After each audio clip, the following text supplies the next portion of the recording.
Good morning, good afternoon, and welcome to another episode of the Purpose Podcast. I'm your host, Joshua Parr, and today I want to talk to you about soulmates.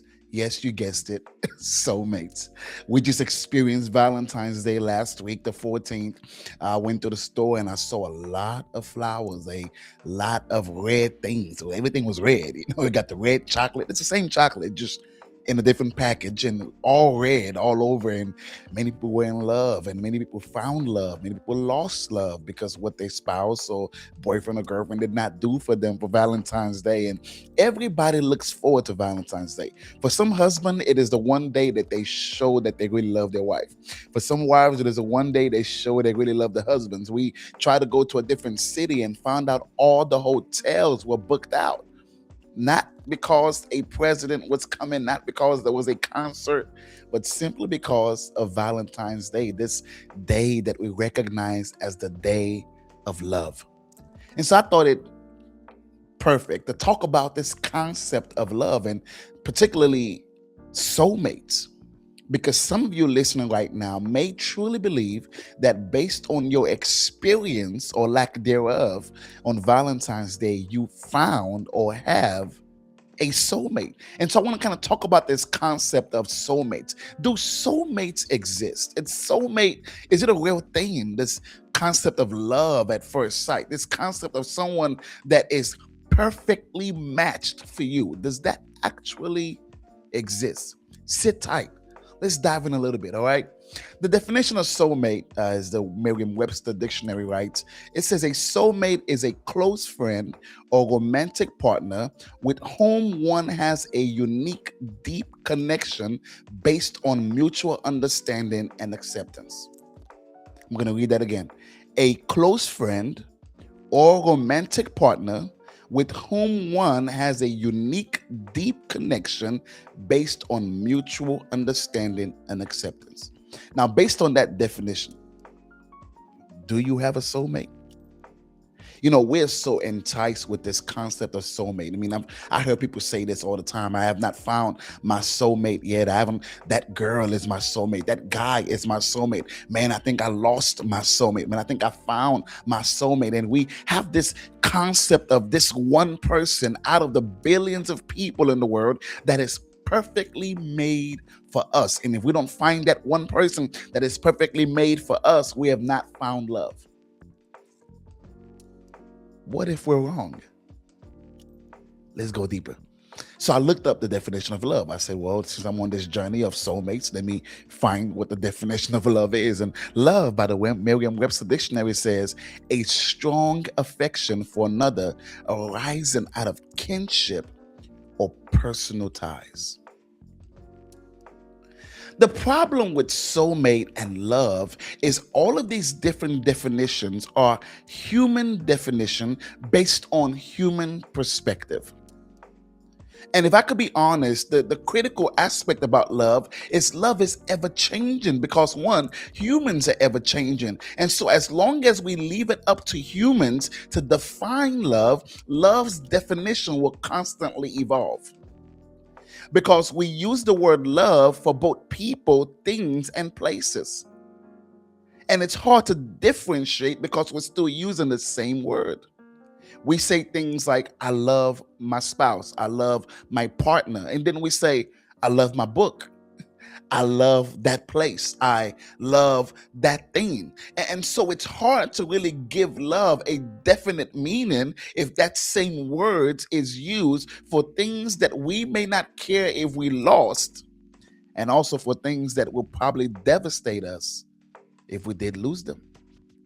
And so love from a human perspective is flawed. The question is, if we are going to define love, we must first define love from the lens of the one who created love. Or better yet, from the lens of the one who created us.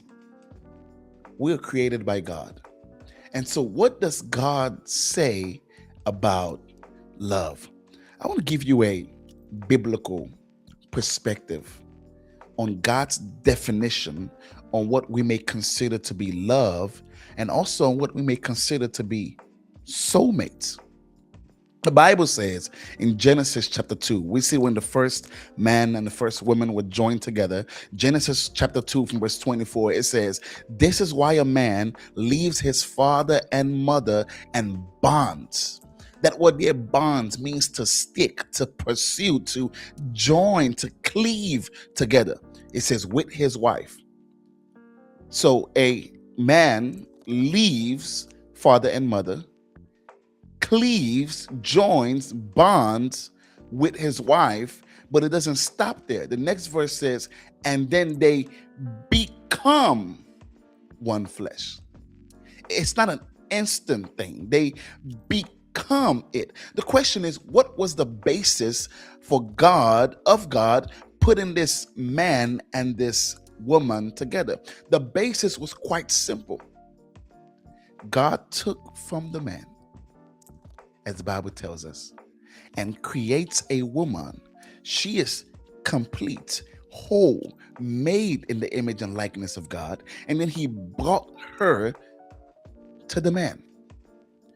The problem is, God never called her Adam's soulmate. Rather, he called her his helpmeet. That word there, helpmeet, is quite interesting, because now when we think about the word helpmeet, we think about a slave, we think about women being less than men. But the word helpmeet actually deals with protection. That the woman was created as a means to protect the man's purpose, to aid in the man's purpose. They have equal value, but her purpose is to aid his. The question now is, if that was the blueprint, how do we materialize that into our day and time?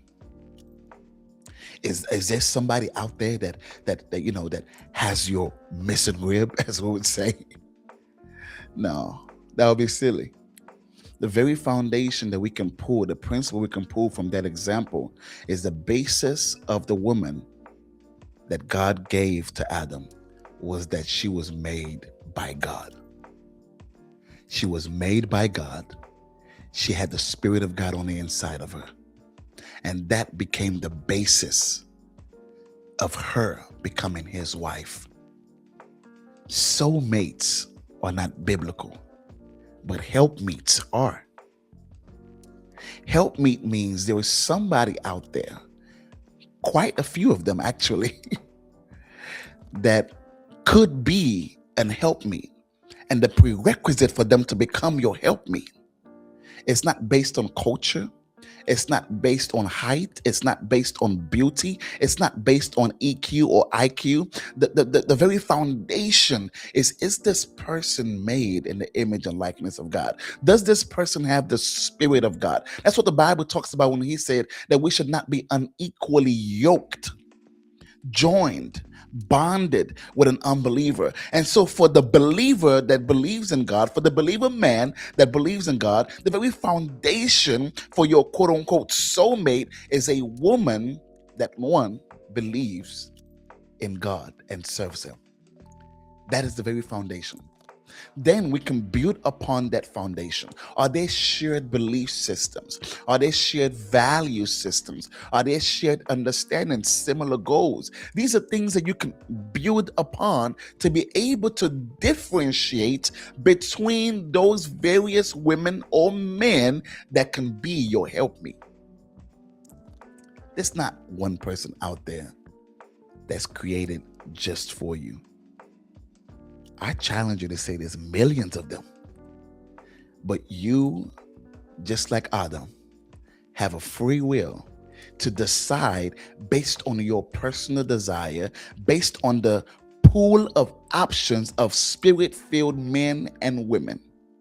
You get to decide who closely aligns with where your purpose, your vision, your calling is. It's that simple. There is no soulmates. There are helpmeets. I hope that helps a little bit. Now, speaking of helpmeet, let's dive a little bit deeper with that. The Bible says that they become. So in other words, the man or the woman never finds that person as one flesh. When you're thinking about becoming one flesh, it is not a beautiful scene. Yes, one flesh speaks of sexual intercourse, but it also speaks of the joining together of becoming one. It speaks of the strain, the surgical process that when you combining two flesh to be one, that means both flesh has to be cut to become one. If I had my two fingers, my two hands right here, and I wanted to make them one, literally to become one, I would have to cut here, and put the skin together. In other words, for you to become one flesh, both people have to sacrifice of themselves. Love is literally sacrifice. You don't become one flesh because you like one another. You don't become one flesh because you have the same song that you like, you have the same movies that you like. No, no, no, no, no. Becoming one flesh deals with you being willing to cut yourself, cut some desires. It deals with the other person also being willing to cut some desires. And when both people are willing to sacrifice, then they become one flesh. Marriage is meant to symbolize God and us. Isn't it interesting that even Jesus would say, if any man would come after me, if anyone will come to become one with me, he says, let him first deny himself, take up his cross and follow me. That even in the relationship between man and God, there was an aspect of denial, and it did not start with man, it started with God. The Bible says that while we were yet in our sin, God commended his love towards us, that Christ died for us. So before we can think about what we have to deny, God already made a denial first. God denied himself to die. And so the very precipice of relationship deals with sacrifice. You don't just become one flesh because you're cute together. You make good kids together. You don't become one flesh because you like her mother or you like his mother, you like his father or like her father. That's not becoming one flesh. That's why many divorces are happening today. You become one flesh when both people are willing to cut something.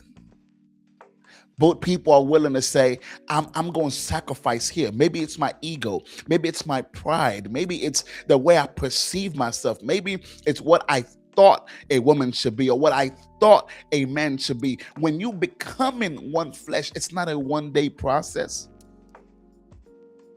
It's not a 1 week process. It's not a 1 year process. You are constantly becoming one. You may have to cut off your arm today to join there. You may have to cut off your side today to join there. You may have to cut off your thighs today to join there. It is an ever evolving process of sacrifice.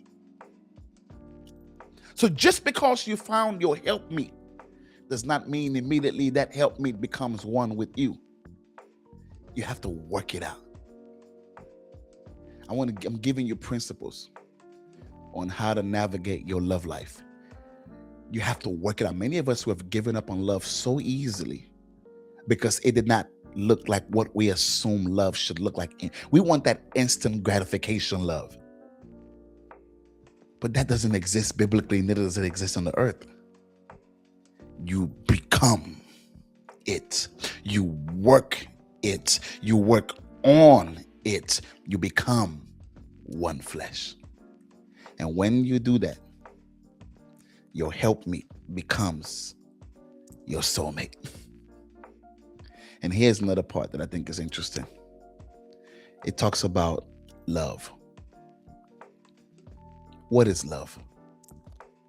You know, many of us, when we look at love from a very natural perspective, it is so easy to see love as, man, I'm just so infatuated with this person. Many of what we think about love is really lust. Because I'll be honest, the biblical definition of love is quite practical. As a matter of fact, the biblical definition of love has less to do with feelings and more to do with actions. I want to show you something. 1 Corinthians chapter 13 from verse 4. It says, Love is patient. That ain't got nothing to do with feeling. It's patient. That means the way that you show me that you love me, I'll see it through your patience. It says love is kind. Love does not envy. Love is not boastful. Love is not arrogant. Love is not rude. Love is not self-seeking. Love is not irritable. Love does not keep record of wrongdoing. Love finds no joy in unrighteousness, but rejoices in the truth. Love bears all things. Love believes all things. Love hopes all things. And here it is, love endures all things. None of those things deal with feelings. God is teaching us in the word that love is more practical than it is feelings and emotions. We see love from butterflies in our stomach. God sees love from actions. As a matter of fact, Jesus said, if you love me, keep my commandment. That the way I see love is through action. Don't say you love someone if it's simply based on feelings and emotions. Well, I just feel like I'm so in love. I just every time I see them, my body just melts. You may be infatuated with lust, but true love is seen through your action. True love is seen through your patience. True love is seen through your kindness. True love is seen in your ability to not be envy, to not be boastful, to not be arrogant, to not be rude, to not be self-seeking. True love is not irritable. True love does not keep record of wrongdoings. Love finds no joy in unrighteousness. True love rejoices in the truth. True love bears all things. True love believes all things. True love endures all things. I'm talking about real love. I'm talking about the kind of love that says, you know what, I'm going to stick with you no matter what. I'm talking about the kind of love that says, I'm not going to remember what you did to me in the past. I'm not going to remember every single action. I'm not going to have a note that says, you have done XYZ and I'm so mad at you. Love keeps no record of wrong. True love. So how do you measure if the person you're with, if they love you? It's not based on flowers. It's not based on chocolate. It's not based on the clothes or how much money they spend on you. The biblical basis is, are they patient? Are they kind? Do they envy? Are they boastful? Are they arrogant? Are they rude? Are they self-seeking? Are they irritable? Do they keep a record of wrongs? Do they find joy in unrighteousness? Do they bear all things? Do they believe all things? Do they hope all things? And can they endure all things? If they can show that love, the practice of that love daily, it is the practice of becoming one. And if you can become one through your practice of biblical love, then your helpmate can become your soulmate. If this helped you, share this with somebody you love. Share this with somebody you care about. And I can't wait to see your feedback. God bless you. Bye-bye.